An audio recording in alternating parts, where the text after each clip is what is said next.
Assalamualaikum warahmatullahi wabarakatuh. Hai guys, apa kabarnya nih? Semoga selalu dalam keadaan sehat ya. Amin. Sebelumnya izinkan saya untuk perkenalkan diri terlebih dahulu ya. Nama saya Devia Divani Marsha dengan NIM 2017201005 dari kelas 1 ESYA IAIN Purwokerto. Pada kesempatan kali ini saya akan membahas mengenai ilmu hadis. Sebelumnya, saya ucapkan terima kasih kepada Bapak Nur Wahid selaku dosen pengampu mata kuliah Ulumul Hadis yang telah memberi tugas dan memberi kesempatan kepada saya untuk membagi ilmu yang sudah saya pelajari. Yuk, sekarang kita belajar bersama-sama dan simak materi yang akan saya bahas. Happy watching! Seperti yang sudah tadi saya katakan, bahwasannya saya akan membahas mengenai ilmu hadis. Ada apa aja sih yang kita bahas? Kita bahas ada 4. Yang pertama, pengertian dan ruang lingkup ilmu hadis. Yang kedua, klasifikasi ilmu hadis, riwayah dan dirayah. Yang ketiga, filsafat ilmunya ilmu hadis. Dan yang keempat, sejarah perkembangan ilmu hadis. Kali ini saya ngambil materi dari buku Ulumul Hadis yang ditulis oleh Dr. Nawir Yuslim yang diterbitkan oleh PT Mutiara Sumber Widya. Yang pertama kita bahas mengenai pengertian dan ruang lingkup studi ilmu hadis. Jadi, ilmu hadis atau ulumul hadis itu dibagi menjadi 2 kata. Yang pertama ada ulumul dan yang kedua ada al-hadis. Ulumul itu adalah jamak dari kata ilim yang artinya ilmu-ilmu.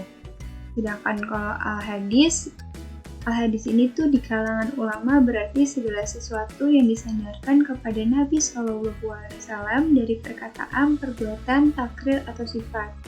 Jadi, ulumul al-hadis mengandung pengertian ilmu-ilmu yang membahas atau berkaitan dengan hadis Nabi SAW.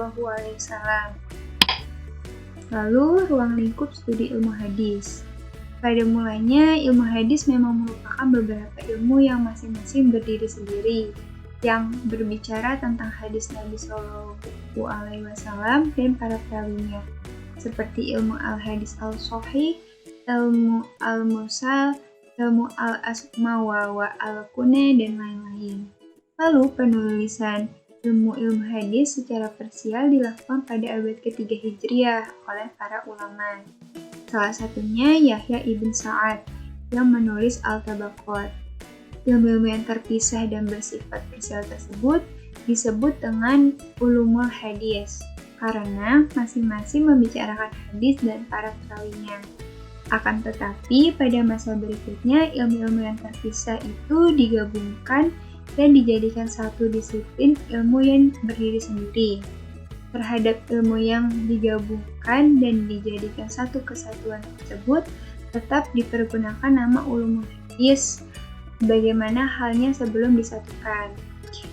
Jadi, penggunaan lafaz jamak ulumul hadis itu setelah keadaannya menjadi satu mengandung makna mufrad atau tunggal, yaitu ilmu hadis. Yang kedua, kita bahas klasifikasi ilmu hadis. Klasifikasi ilmu hadis itu ada 2, ada riwayah dan dirayah. Yang pertama, ilmu hadis riwayah. Ilmu hadis riwayah yaitu ilmu yang membahas tentang pemindahan atau periwayatan segala sesuatu yang disandarkan kepada Nabi SAW berupa perkataan, perbuatan, takrir, sifat jasmaniah atau tingkah laku dengan cara yang lebih teliti dan lebih terperinci. Objek dari ilmu hadis riwayah sendiri ada 2, yakni cara periwayatan hadis dan pemeliharaan hadis. Sedangkan tujuan dan urgensi ilmu ini adalah pemeliharaan terhadap hadis Nabi SAW agar tidak lenyap dan sia-sia, serta terhindar dari kekeliruan dan kesalahan dalam proses periwayatan atau dalam penulisan dan pembukuannya. Lalu yang kedua ada ilmu hadis dirayah. Ilmu hadis dirayah merupakan ilmu yang bertujuan untuk mengetahui hakikat riwayat, syarat-syarat, macam-macam, hukum-hukumnya, keadaan para perawi, syarat-syarat mereka, jenis yang diriwayatkan, dan segala sesuatu yang berhubungan dengannya. Bisa dibilang ilmu hadis diraya itu adalah kumpulan kaidah-kaidah dan masalah-masalah untuk mengetahui keadaan rawi dan marwi dari segi diterima atau ditolaknya. Di sini ada rawi dan marwi. Apa sih itu? Jadi, al-rawi atau perawi itu ialah orang yang meriwayatkan atau menyampaikan hadis kepada satu orang atau kepada yang lainnya. Sedangkan kalau marwi ialah segala sesuatu yang diriwayatkan, yaitu suatu yang disandarkan kepada Nabi SAW atau kepada lainnya, seperti sahabat atau tabi'in, seperti itu. Yang ketiga, kita bahas mengenai filsafat ilmunya ilmu hadis. Filsafat ilmunya ilmu hadis. Periwayatan dan pemeliharaan hadis Nabi SAW berlangsung hingga usaha penghimpunan hadis secara resmi dilakukan pada masa pemerintahan Khalifah Umar ibn Abdul Aziz. Usaha tersebut diantaranya dipelopori oleh Abu Bakar Muhammad ibn Shihab al-Zuhri. Al-Zuhri sendiri dengan usahanya tersebut dipandang sebagai pelopor ilmu hadis riwayah. Dan dalam sejarah perkembangan hadis, dia dicatat sebagai ulama pertama yang menghimpun hadis Nabi SAW atas perintah Khalifah Umar ibn Abdul Aziz. Kemudian, usaha penghimpunan, penyelesaian, dan pembukuan hadis secara besar-besaran terjadi pada abad ketiga Hijriah yang dilakukan oleh para ulama seperti Imam Al-Bukhari, Imam Muslim, Imam Abu Dawud, Imam At-Tirmizi, dan lain-lain.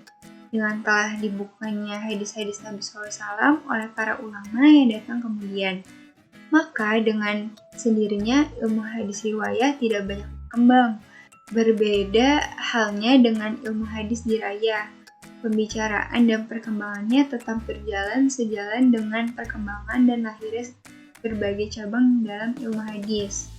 Dengan demikian, pada masa berikutnya apabila terdapat pembicaraan dan pengkajian tentang ilmu hadis, maka yang dimaksud adalah ilmu hadis diraya, yang oleh para ulama hadis disebut juga dengan ilmu mustalah al-hadis atau ilmu ushul al-hadis.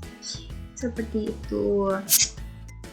Yang terakhir, kita bahas mengenai sejarah perkembangan ilmu hadis.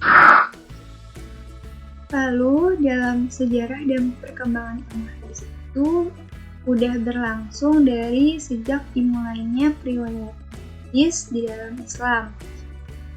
Dan perkembangannya itu udah dari abad ke-5 lebih.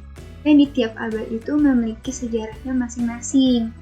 Nah, nih, yang pertama, pada abad pertama Hijriah telah memperlihatkan pertumbuhan dan perkembangan ilmu hadis. Bahkan pada akhir pertama Hijriah ini terdapat beberapa klasifikasi hadis. Lalu pada abad kedua Hijriah, ketika hadis telah dibukukan secara resmi atas Khalifah Umar ibn Abdul Aziz dan dimotori oleh Muhammad ibn Muslim ibn Shihab al-Zuhri, para ulama yang bertugas dalam menghimpun dan membukukan hadis tersebut menerapkan ketentuan-ketentuan ilmu hadis yang sudah ada dan berkembang sampai pada masa mereka. Lalu pada abad ketiga Hijriah, yang dikenal dengan masa keemasan dalam sejarah perkembangan hadis. Nah, mulailah ketentuan-ketentuan dan rumusan kaidah-kaidah hadis ditulis dan dibukukan, namun masih bersifat parsial.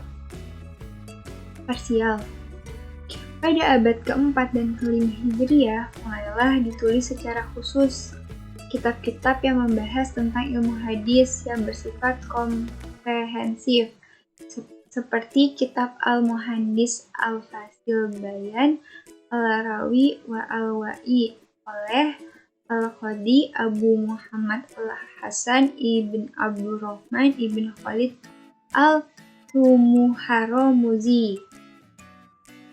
Lalu pada abad-abad berikutnya bermunculanlah karya-karya di bidang ilmu hadis ini yang sampai saat sekarang masih menjadi referensi utama dan membicarakan ilmu hadis. Yang diantaranya adalah ada Ulum al-Hadis oleh Abu Amr Usman ibn Abdul Rahman yang lebih dikenal dengan Ibnu al-Soleh. Lalu ada Tadrib al-Rawi fi Syarh Taqrib al-Namawi oleh Jalal al-Din Abdul Rahman bin Abu Bakar al-Suyuti. Seperti itu. Terima kasih atas perhatian dan partisipasinya ya. Sekian dari saya. Mungkin cukup sekian dari saya. Terima kasih atas perhatian dan partisipasinya. Semoga dari materi yang saya sampaikan bisa menambah wawasan untuk kita semua. Apabila terdapat kesalahan dan kekurangan kata dalam penyampaian materi, mohon dimaafkan. Dan apabila ada masukan yang ingin disampaikan, boleh komen di kolom komentar di bawah ini demi kebaikan saya ke depannya. Kurang lebihnya mohon maaf. Akhirul kalam, subhanaka Allahumma wa bihamdika, asyhadu an la ilaha illa anta, astaghfiruka wa atubu ilaik. Wallahu muwaffiq ila aqwamit thoriq. Wassalamualaikum warahmatullahi wabarakatuh. Sampai bertemu lagi di video selanjutnya.